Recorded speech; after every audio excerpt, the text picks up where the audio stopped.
Hey friends, if you encounter this issue where virtual machine management is not present on this machine, then please watch this video. Now there are two cases to it.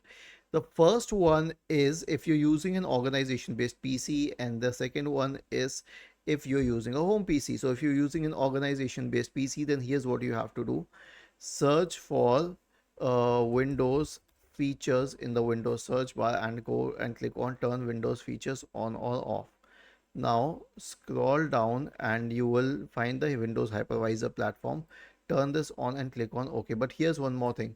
Is your system even a professional computer at the first place? Does it have Hyper-V?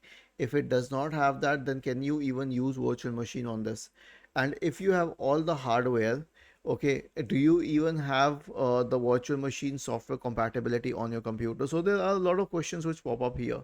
But to be on the safer side, just right click on the start button and select settings from the menu. Go to the Windows Update tab and click on check for updates or download and install whatever option is available on the right pane. Was this helpful? If yes, then please subscribe to the channel. If not, then let us know in the comment section of the video on how we could help you further. Thank you for watching this video and have a nice day.